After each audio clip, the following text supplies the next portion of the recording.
Welcome to my channel sequence study. आज हम कर रहे हैं क्लासरूम असाइनमेंट 23 जो बेस्ड है डायरेक्ट एंड इनडायरेक्ट के ऊपर। ये एक्सरसाइजेस को करने का ये फायदा है, आपको ये पता चल जाएगा कि मतलब यही सेंटेंस नहीं आएंगे एग्जाम में। इससे आपको ये आइडिया लग जाएगा कि क्या रूल लगता है। ठीक है ना, रिवीजन हो जाती है कौन सा रूल लगता है। जैसे आपने पहले एक्सरसाइज में रूल्स बताए, मैंने इसमें भी आपको सारे रूल्स एक एक मतलब जो सेंटेंस करना है विद रूल्स करना है, तो जिससे कि आपको हमेशा फीड रहेगी हाँ इसके बाद ये बताया था। ठीक है ना, तो जैसे कि अकबर सेड टू बीरबल, अकबर ने बीरबल से कहा। अब देखो said to Birbal let us, तो देखो जब लेट आएगा ना तो आप याद रखना कि ज़्यादातर सजेस्टेड होता है। ठीक है ना, लेट को हटा के हम लिखते हैं सजेस्टेड। तो हम क्या लिखेंगे इसमें, अपने आप ऐसा ऑप्शन ढूंढना जो सजेस्टेड वाला हो। ऑप्शन नहीं भी आएंगे एग्जाम में क्योंकि आपको अपने आप से ही उसका आंसर लिखना होगा। तो इसमें क्या होगा ना, सजेस्टेड लगता है। Let us allow people to come and see me, तो अपने आप क्या है, इसको अकबर सजेस्टेड, क्या सजेस्ट किया to Birbal that they should. और जब हम सजेस्टेड लिखते हैं तो हम क्या लिखते हैं ना, उसमें शुड आ जाता है कि उन्होंने सजेस्ट किया कि ऐसे करना चाहिए। सजेस्ट के साथ हम क्या बोलते हैं कि ऐसा करना चाहिए, है ना, तो ऑटोमेटिकली शुड आ जाएगा। ठीक, तो Akbar suggested to Birbal that they should allow people to come and see him. तो देखो यहाँ पे क्योंकि लेटर्स की जगह क्या हो जाएगा, दैट दे शुड। ठीक है, तो इसको हटा के हमारा आ जाएगा दैट दे शुड। ठीक है, सजेस्टेड। अगला देखो है Shirley said to Nina, Shirley ने नीना से कहा can I borrow your phone for a while please. आप देखो इस सेंटेंस के अंदर ये देखो प्लीज भी लिखा है और क्वेश्चन मार्क भी है। अगर आपको ऑप्शंस ना मिले हों तो क्या कहेंगे कि शर्ले आस्क्ड एंड रिक्वेस्टेड। ठीक है ना, Shirley asked and requested Nina if he could borrow her phone for a while. ठीक है ना, ये वाला ऑप्शन लिखना। अब देखो ये तो ऑप्शन इसमें से ढूंढने हैं, हमें चॉइस करना है। तो हमारा ऑप्शन कौन सा आएगा ना, Shirley asked Nina politely if she could borrow her phone for a while. ठीक, नेक्स्ट देखो come and help me Jim with the mopping said mother. अब देखो हेल्प मी, अब मदर है। देखो ज़्यादातर क्या होता है, जैसे कोई और बंदा हो तो कहेंगे हेल्प मी, तो वो क्या कर रहा है ना, एक तरह से रिक्वेस्ट कर रहा होता है। ठीक है, मगर अब देखो मदर है, वो रिक्वेस्ट थोड़ी कर रही है कि वो तो ये कह रही है कि कम एंड हेल्प मी, मेरी हेल्प करो, है ना। अगर स्टार्टिंग में लिखो ना कि प्लीज हेल्प मी, तो आप रिक्वेस्टेड वाला डालोगे कि भाई रिक्वेस्ट कर रहा है कोई। अब देखो ये बीच में आ रहा है हेल्प, कम एंड हेल्प मी, मेरी मदद करो जिम विद द मॉपिंग के साथ। तो आप क्या लिखेंगे, मदर सेड टू जिम, कि मदर ने नॉर्मली कहा जिम से कि to come and help her with the mopping.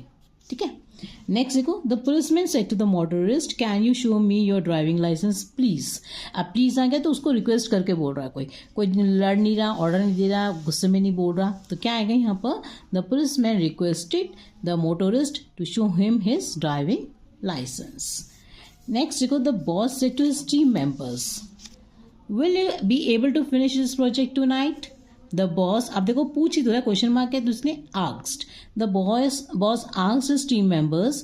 अब जब आस्क करता है तो कोई चॉइस नहीं दे रहा, इफ लगाते हैं। अगर चॉइस हो कि तुम्हें ये लेना है, किसी से हम कुछ पूछे कि तुम्हें रेड कलर पसंद है या ब्लू कलर पसंद है, तो हम वेदर लगाते हैं। अगर हम आस्क्ड में हम सिर्फ पूछ ही रहे हैं कि भाई इफ़, तो हम क्या लगाते हैं, इफ़ लगाते हैं।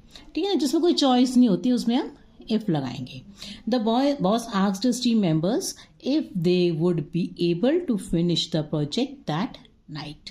और ध्यान रखना जब आपने यहाँ पे वुड लिखा है तो इस वाले वर्ड का वर्ब का फिनिश कर से पास्ट मत कर देना।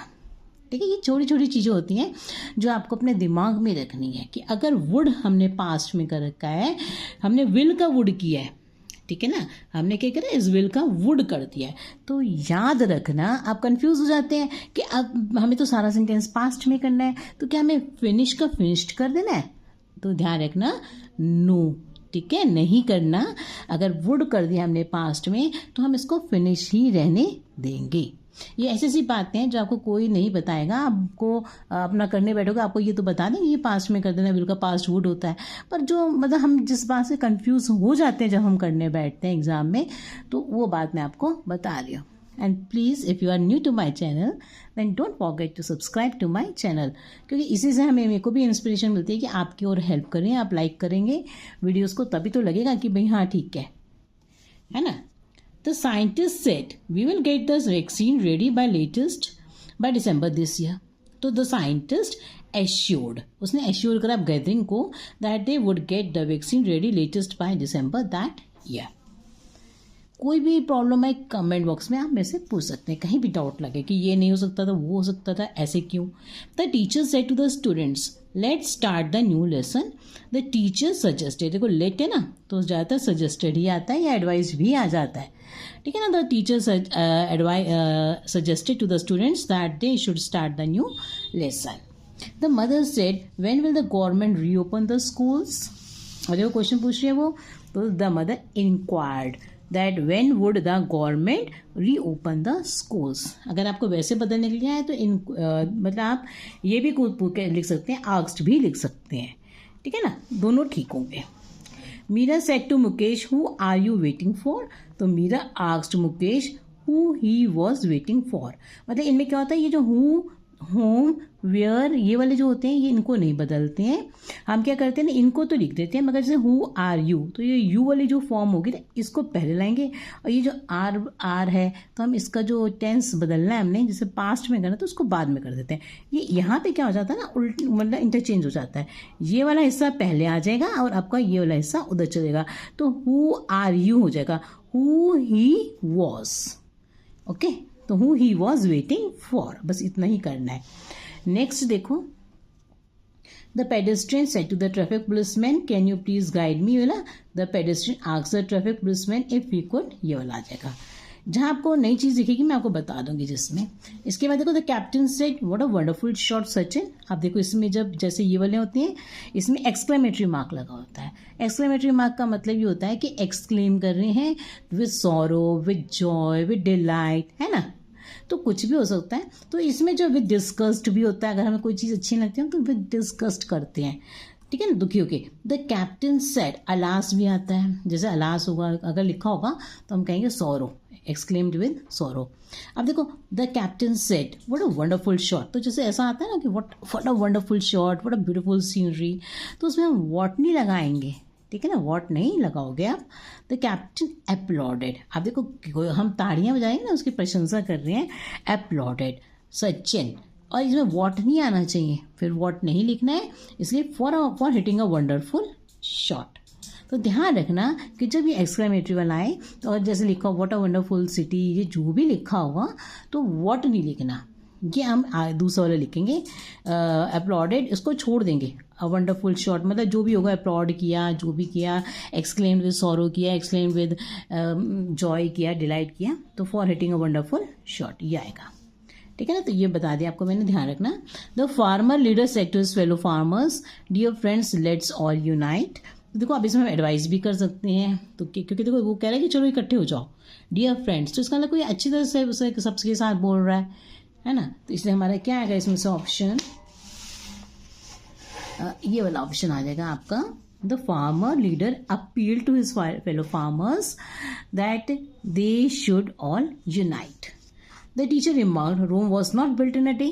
तो the teacher remarked that Rome was not built in a day. ये Rome was not built in a day है ना, कहते हैं हम जैसे कि एक दिन में रोम नहीं बन गया था, मतलब इसका मतलब यह है कि एक दिन में नहीं सब कुछ हो जाता है, इस तरह से इसका है, तो ये सेम ही रहता है। Would you like to see the inner chambers of the king? Said the guide to the tourist. तो इसका आएगा हमारा the guide asks the tourist. ये वाला डी वाला ऑप्शन। और देखो have you seen the man in the photograph anywhere nearby? तो इसमें से आपका लगेगा, ये देखो asked वाला सिंपल है, ये भी क्वेश्चन वाला है, तो asked वाला आएगा ऑप्शन। नेक्स्ट है alas I am ruined। तो देखो alas वाला आ गया ना, तो भाई sorrow है, तो अब देखो एक्सक्लेमेटरी मार्क है, तो said the businessman, तो क्या करेंगे हम इसमें, The businessman exclaimed with sorrow that he was ruined। ठीक है, तो हम क्या लिखते हैं, that he was ruined।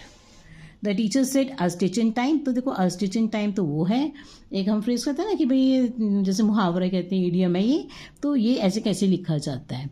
The teacher said that a stitch in time saves 9।